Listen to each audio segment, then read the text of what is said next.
வணக்கம். இன்னைக்கு ஆதியா இன்டர்நேஷனல் நிறுவனர் மிஸ்டர் அர்ஜுன் நம்ம கூட இருக்காரு. ஸோ அவர்கிட்ட ஜாப் அண்ட் எஜுகேஷன் சம்மந்தமான டவுட்ஸ், கொஸ்டின்ஸ் எல்லாமே கேட்டு தெரிஞ்சுக்கலாம். வணக்கம் சார். வணக்கம். எப்படி இருக்கீங்க? நல்லா இருக்கிறேன் சார். இப்போ பார்த்தீங்கன்னா சமீபத்தில் நிறைய பேருக்கு வந்து அந்த வேலை வாய்ப்புன்றதே இல்லாமல் இருக்குது. அன்எம்ப்ளாய்மெண்ட் ரேட் தான் வந்து அதிகமாக இருக்குது.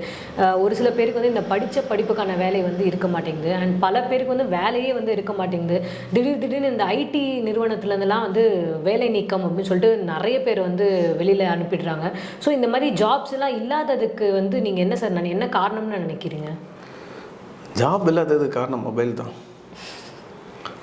அப்படின்னா ஜாப் இல்லைன்னு இந்த உலகத்தில் எதுவுமே இல்லை. எல்லாருக்கும் உண்டான வேலை வாய்ப்பு அதிகமாக கொட்டி கிடக்கு. இந்தியாவில் இருக்குது, அப்ராட்லேயும் இருக்குது. எல்லாரும் என்ன நினைக்கிறாங்க அப்படின்னு சொல்லியாச்சுன்னா, என்னோட திறமைக்கு வேலை இல்லை அப்படின்றத மனசில் பதிய வச்சிடுறாங்க. ஆனால் அவங்க திறமையை ப்ரூவ் பண்ணக்கூடிய லெவலில் யாருமே இல்லை. இன்றைக்கி ஐடி கம்பெனி நிறைய பேர் நினைக்கிறாங்க, கம்பெனியை விட்டு வெளியே போனால் ஒரு படிச்சுட்டு வெளியே வந்துட்டாலே உடனடியாக வேலை கிடைக்கணும்னு. ஆனால் அந்த வேலையை தேடணும். தேடாமல் யாருக்குமே கிடைக்காது. தேடல் இல்லாமல் எதுவுமே இந்த உலகத்தில் நடக்காது. வீட்டில் உட்காந்துக்கிட்டு இருந்தோன்னா வீட்டிலேயே தான் உட்காந்துட்டு இருக்கணும். நம்ம வெளியே இறங்கி தேடினா தான் முடியும். கேம்பஸ் இன்டர்வியூவில் இன்றைக்கி நிறைய பேர் செலக்ட் ஆகுறாங்க, நல்ல ஜாபுக்கும் போகிறாங்க.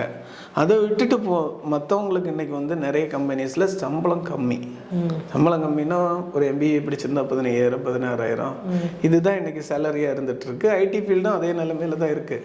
வீட்டிலேருந்து நல்ல கெத்தாக வருவாங்க, ஆனால் கம்பெனி போயிட்டு வேலையை முடிச்சுட்டு வருவாங்க. நம்ம 15,000 சம்பளம் வாங்கிட்டு இருப்பாங்க. அந்த 15,000 சம்பளம்ன்றது இன்றைக்கி ஒரு குடும்பத்துக்கு போதுமானதாக இல்லை. அதனால தான் எங்களோட மனநிலை என்ன தோணுச்சு அப்படின்னு சொல்லியாச்சுன்னா, நல்ல ஒரு சம்பளத்தோட நல்ல சேலரியோட அப்ராடில் நல்ல ஜாப்பை நேர்மையாக வாங்கி கொடுக்கணும்னு உருவாக்கப்பட்டது தான் Aadhiya international HR consultancy. Okay sir. உங்களுக்கு இந்த ஐடியா எப்படி சார் வந்துச்சு? எதனால அந்த ஐடியா வந்து ஸ்டார்ட் ஆச்சு? எப்படி வந்துச்சு? வேலை வாய்ப்பு தான் பிரச்சனை. இன்னைக்கு எனக்கு தெரிஞ்ச ஆட்களே நிறைய பேர் சுற்றி பார்த்தா வேலை இல்லைன்னு வீட்டில் இருக்காங்க. ரெண்டாவது வந்து இன்டர்நேஷ்னல் ஜாப் பண்ணுறதுக்கு காரணம் இன்னைக்கு போலித்தனமான கன்சல்டன்சிகள் அதிகம். இதனால நிறைய பேர் எனக்கு தெரிஞ்ச மக்களே நிறைய இடத்துல ஏமாந்துருக்காங்க. போயிட்டு அங்கே பணம் கொடுத்தேன், இங்கே பணம் கொடுத்தேன், இங்கே பண்ணிட்டேன், இங்கே பண்ணினேன் அப்படின்னு ஏமாந்துட்டு இருக்காங்க. அப்படி இருக்கும்போது தான் எங்களுக்கு என்ன தோணுச்சுன்னா, இதை ஏன் நம்ம பண்ணக்கூடாது, நம்மளே பண்ணி நம்ம அவங்களுக்கு வந்து நல்ல ஒரு ஜாப்பு கொடுத்தோன்னா அவங்க லைஃப் செட்டில் ஆகும்ல, வாழ்க்கையில் நல்ல ஜெயிப்பாங்கல்ல, வேறு இடத்துல அவங்க அடுத்த ஸ்டேஜுக்கு போக ஒரு படிக்கட்டாக நாம் ஏன் இருக்கக்கூடாதுன்னு இருக்கிறோம். Okay sir. உங்கள் கன்சல்டன்சி பற்றி சொல்லுங்கள் சார். எத்தனை வருஷமாக அதை ரன் பண்ணிகிட்ருக்கீங்க? அதில் என்னென்னலாம் நீங்கள் கன்சல்டன்சியில் ஸ்டார்ட் பண்ணதுலேருந்து என்னென்னலாம் பண்ணிகிட்ருக்கீங்க, அது எல்லாமே கொஞ்சம் சொல்லுங்கள் சார். கன்சல்டன்சி வந்து பார்த்திங்கன்னா கிட்டத்தட்ட 5 இயர்ஸாக ரன் பண்ணிகிட்ருக்குறோம். ஆனால் 5 இயர்ஸாக நார்மலாக பண்ணிகிட்டு இருந்தோம்.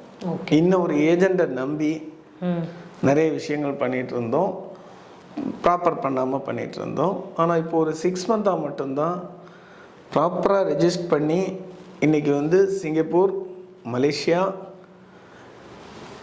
கனடா, நியூசிலாந்து, லண்டன் எங்களோட டைரக்ட் ஆஃபீஸ் இருக்குது.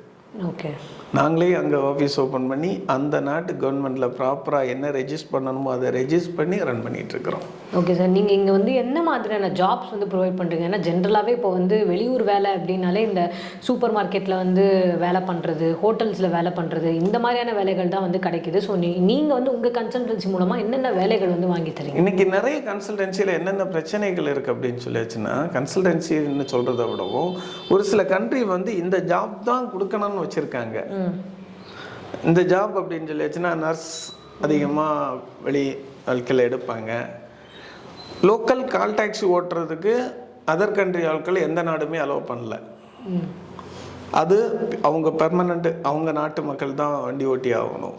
அதனால் கால் டாக்ஸி ஓட்டுறது, ட்ரக்கு, கம்பெனி வெஹிக்கிள் ஓட்டுறதுக்கு நம்ம இங்கேருந்து அங்கே போகலாம்.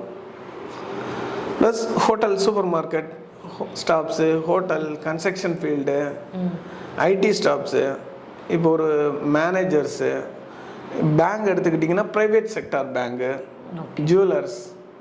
இன்றைக்கி வந்து ஜோசால்காஸ் ஜுவல்லர்ஸ்லேருந்து, ஜிஆர்டி ஜுவல்லர்ஸ்லேருந்து எல்லா கண்ட்ரீஸ்லேயுமே இருக்குது. எல்லாருமே எல்லா கண்ட்ரிலையுமே இந்திய மக்கள் தான் இருக்கிறாங்க. அவங்க கண்ட்ரி ஆட்கள் அதிகம் இல்லை, இந்திய மக்கள் தான் அங்கே வேலை பார்க்குறாங்க. Okay sir. எந்தெந்த கண்ட்ரீஸில் நீங்கள் வந்து வேலை வாங்கி கொடுக்குறீங்க சார்? நாங்கள் எல்லா கண்ட்ரியும் பண்ணுறதில்ல. இப்போ Malaysia, Singapore, New Zealand, Canada, London. Okay. இப்போ கரண்டில் போலாண்டை ஆட் பண்ணியிருக்கிறோம். Okay sir. இப்போது உங்கள் கம்பெனிக்கு வந்து அப்ரோச் பண்ணுவாங்களே ஜாப்க்காக, அந்த அப்ரோச் பண்ணுறவங்க வந்து என்னென்ன பேசிக் க்ரைட்டீரியாஸ் வந்து இருக்கணும்னு சொல்லி நீங்கள் எக்ஸ்பெக்ட் பண்ணுவீங்க சார்? ஒரு வேலைக்கு இப்போ ஒரு கன்ஸ்ட்ரக்ஷன் ஃபீல்டுக்காக அப்ளை பண்ணுறாங்க, இல்லை ஒரு பியூட்டிஷியன் அப்ளை பண்ணுறாங்கன்னா அவங்களுக்கு அந்த திறமை இருக்கணும். ஓகே. நாங்களே வந்து முதல்ல இன்டர்வியூ பண்ணுவோம் எங்கள் ஆஃபீஸில். இன்டர்வியூ பண்ணும்போது பார்த்தீங்கன்னா அந்த டேலண்ட்டை பேஸ் பண்ணி இருக்கான்னு பார்ப்போம். அப்படி இல்லை அப்படின்னா அதோட திறமையை வளர்த்துறதுக்காக ட்ரைனிங் அனுப்புவோம். இல்லைன்னா நீங்கள் வளர்த்துட்டு வாங்க அப்படின்னு சொல்லுவோம். சும்மா திறமை இல்லாமல் நாங்கள் ஜாப் கொடுக்கறது இல்லை. அப்படி இருந்தாலும் அவங்கள வெளியே அனுப்புறது இல்லை. அவங்களுக்கு எது பெஸ்ட்டாக இருக்கும், உங்களோட ஃபீல்டு இது கம்ஃபர்டபுளாக இருக்கும், உங்களோட டேலண்ட் இது தான் அப்படின்னு சொல்லிட்டு அதை வழிகாட்டுவோம். Okay sir. இப்போ உங்கள் கன்சல்டன்சி மூலமாக ஜாபுக்கு வந்து ஒரு கம்பெனியில் ப்ளேஸ் ஆகிறாங்களா, அங்கே வந்து அவங்களுக்கு இந்த ஹைக்கு, இன்க்ரிமெண்ட், போனஸ் எல்லாம் வந்து அவங்க எக்ஸ்பெக்ட் பண்ண முடியுமா அங்கே? இல்லை, வாய்ப்பே இல்லை. இல்லை. இன்றைக்கி நிறைய கம்பெனிஸ் என்ன சொல்லுதுன்னா, நீங்கள் போன உடனே ஒரு 2 மாதம் பார்த்துட்டிங்கன்னா உங்கள் சம்பளத்தை வந்து 2.5 லட்சம் ஆக்கிடுவாங்க, 3 லட்சம் ஆக்கிடுவாங்க. அப்படியெல்லாம் இதெல்லாம் போய் அதையெல்லாம் யாரும் நம்பவும் வேண்டாம்.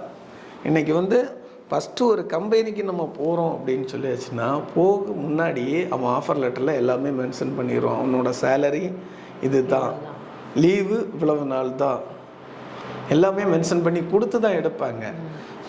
இப்போ ஒரு உதாரணத்துக்கு சிங்கப்பூர் எடுத்துக்கிட்டிங்க அப்படின்னா, சிங்கப்பூர் லாபி இருக்குது. சிங்கப்பூர் லாபின்னா சிங்கப்பூர் கவர்மெண்ட்டோட டேக்ஸ்னா இப்போ ஒரு சிங்கப்பூரில் ஒரு கம்பெனி சிங்கப்பூரியன்ஸ் ஒருத்தர் வேலை கொடுத்து வச்சுருந்தாங்கன்னா 7 பேர் ஃபாரினர்ஸ் வச்சுக்கலாம்.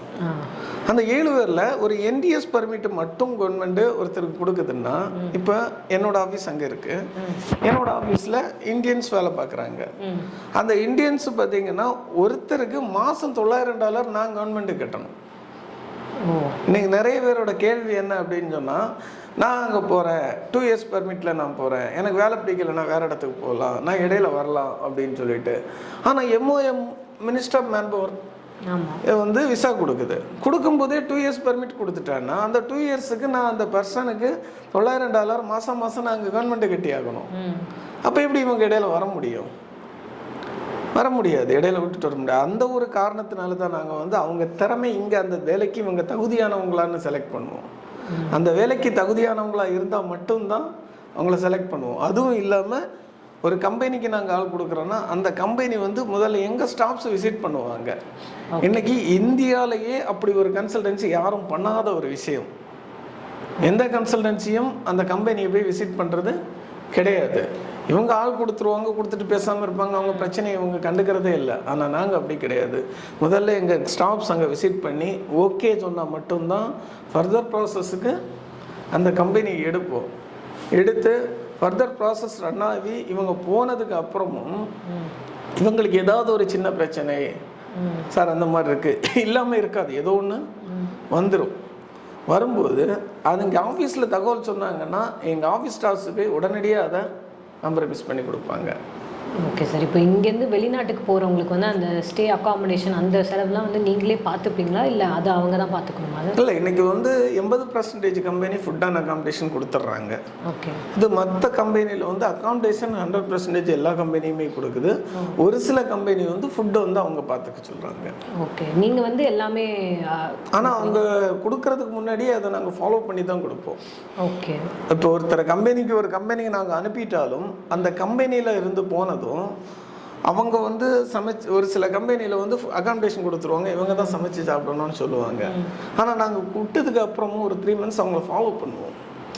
எதுக்காக ஃபாலோ பண்ணுறோம் அப்படின்னா, இவங்களுக்கு ஃபுட்டுக்கு உண்டான ப்ராடக்ட்லாம் வருதா, எப்படி சமைச்சு கொடுக்குறாங்க, அதில் ஏதோ குறை இருக்குதா அப்படின்னு கேட்டு இருந்துச்சுன்னா உடனே அதுக்கு உண்டான ரெமெடி பண்ணி கொடுத்துருவோம்.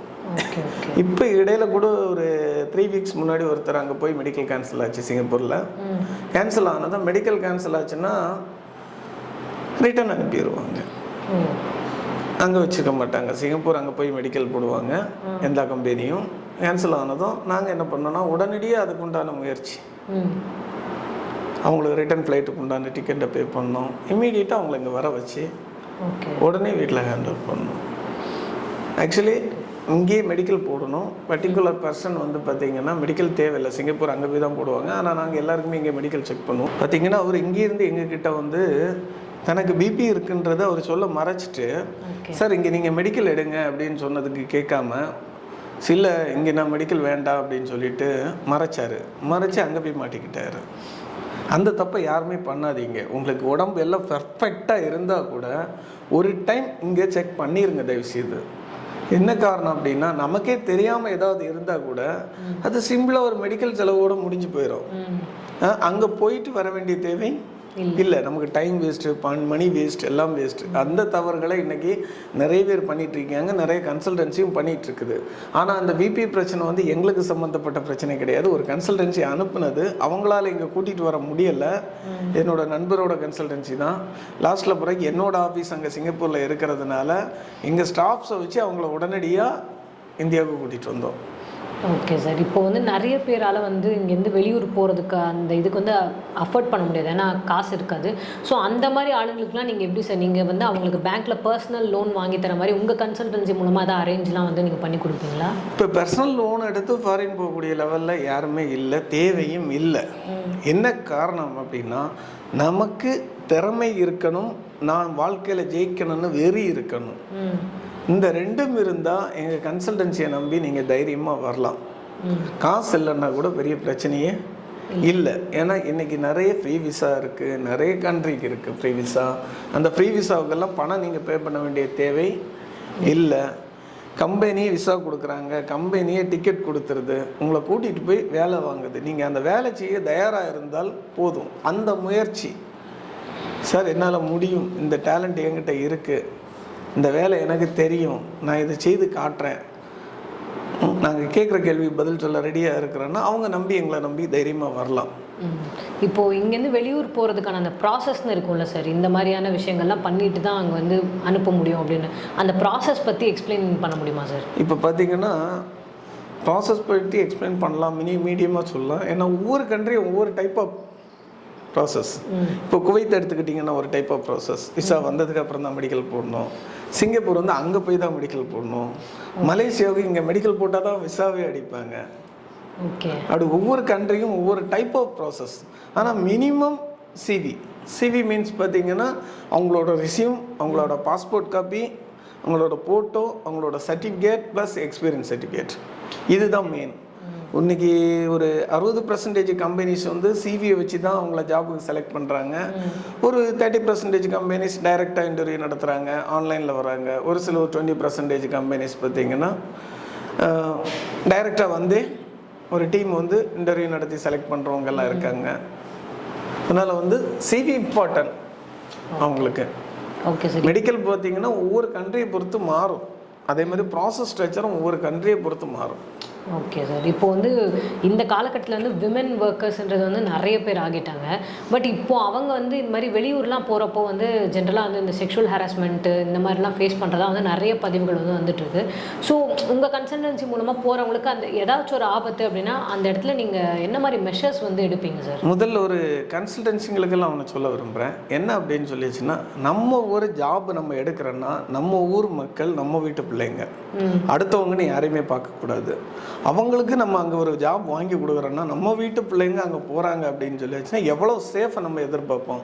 ஒரு பிள்ளையை கல்யாணம் பண்ணி கொடுக்கும்போது புருஷன் நல்லவனா, தண்ணி அடிக்கிறானா, இதெல்லாம் எதிர்பார்க்குறான்ல. தண்ணி அடிக்கிறானா, இல்லை ஊர் சுற்றிட்டு இருக்கிறானா, ஜாபில் இருக்கிறானா, இதை எதிர்பார்க்குறது மாதிரி அந்த கம்பெனி சேஃப்டியான கம்பெனியா, நம்ம என்ன கண்ட்ரிக்கு அனுப்புகிறோம் அது சேஃபான கண்ட்ரியா, கம்பெனி சேஃப்டியா, அவங்க தங்கக்கூடிய இடம் என்ன, அவங்க ஃபுட்டு என்ன, அதுதான் நான் முதல்ல சொன்ன போல். அங்கே போகும்போது ஒரு கம்பெனியை நாங்கள் விசிட் பண்ணுவோன்னு சொன்னது காரணம் அதுதான். விசிட் பண்ணி அது சேஃப்டியான இடமா இருந்தால் தான் ஜென்ஸையே அனுப்புவோம். ஓகே. அப்படி இருக்கும்போது லேடிஸுக்கு நாங்கள் எந்த அளவு முக்கியத்துவம் கொடுப்போம். அது சேஃபான இடத்துக்கு மட்டும்தான் அவங்கள நாங்கள் அனுப்புவோம் செய்வோம்.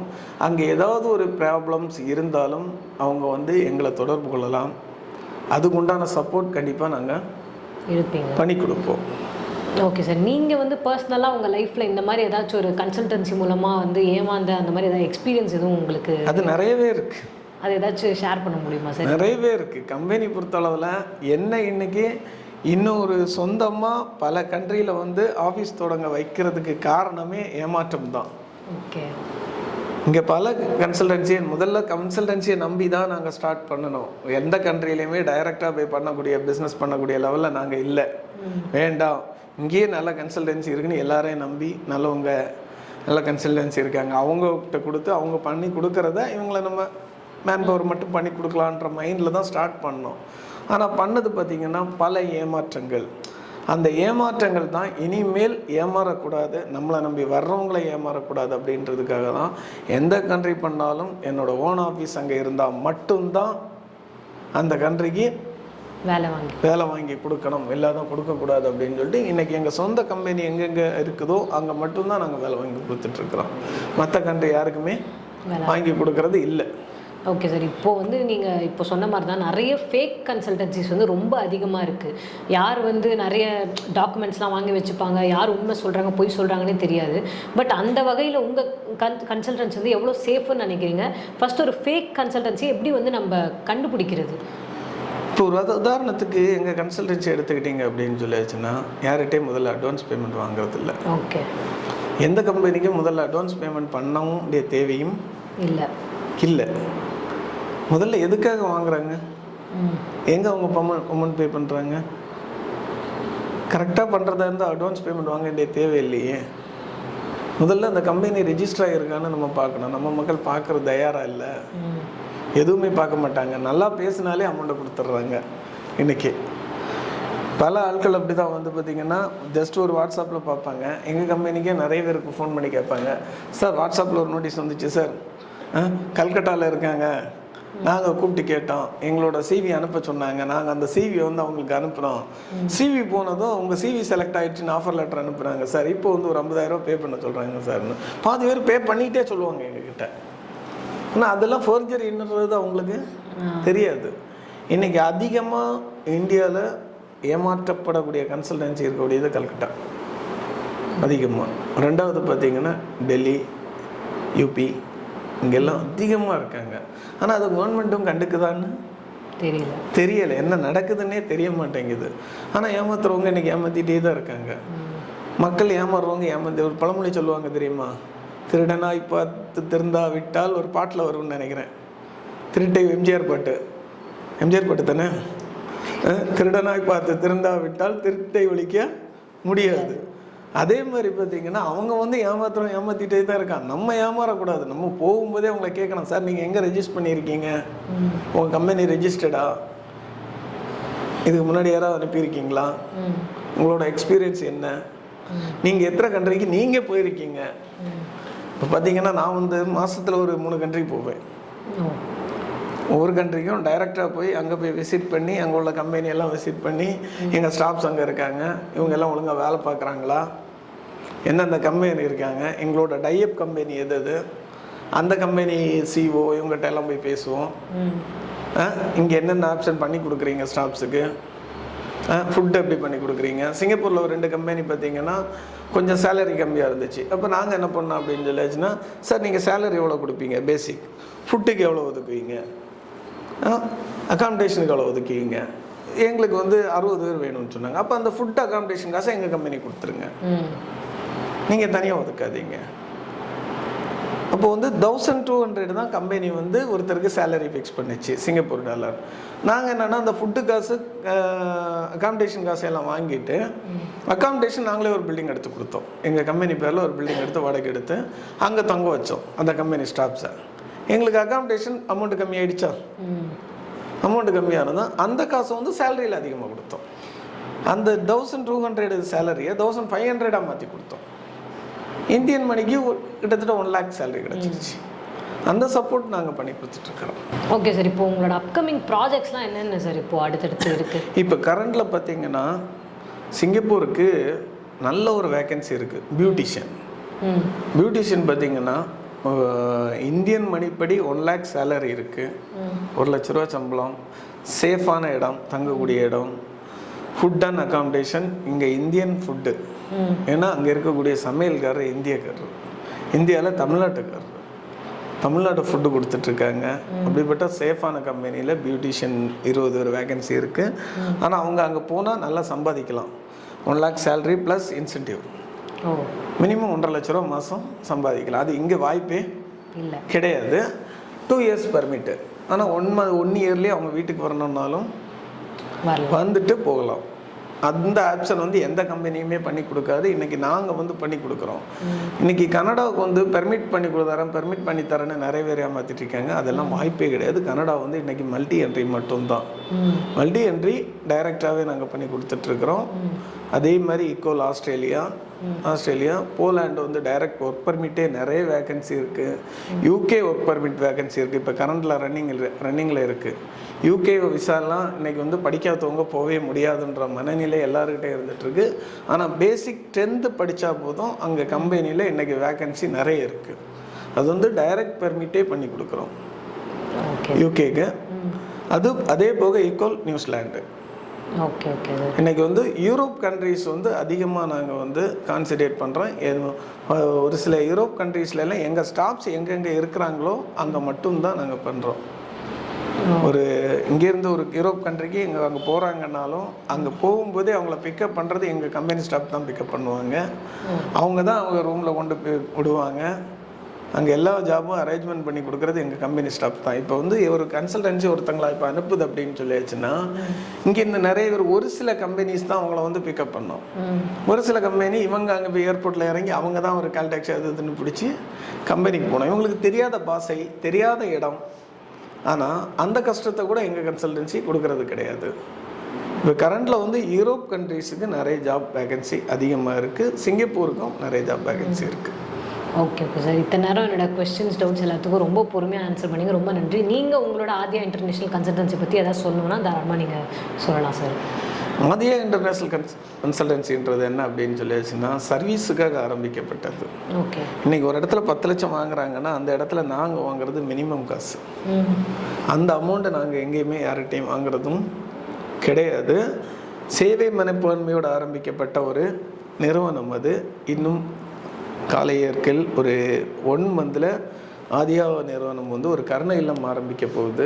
அதுக்குண்டான வேலைகள் ரெஜிஸ்ட்ரேஷன் ப்ராசஸ் நடந்துகிட்ருக்கு. அந்த கருணை இல்லம் பார்த்திங்கன்னா அப்பா அம்மா 2 பேரில் யாராவது ஒருத்தர் இல்லைன்னாலும் அங்கே கொண்டு விடலாம். அந்த கருணை இல்லம் பார்த்திங்கன்னா எந்தவித ஃபீஸும் இல்லை, கிடையாது. 1 ரூபா கூட கிடையாது. டொனேஷன் இல்லாமல் ஆதியா நிறுவனத்தோட ஓன் காசில் ரன் ஆகக்கூடிய ஒரு நிறுவனம் விரைவில் தொடங்க போகிறோம். Okay sir. நன்றி. Okay, thank you ma'am.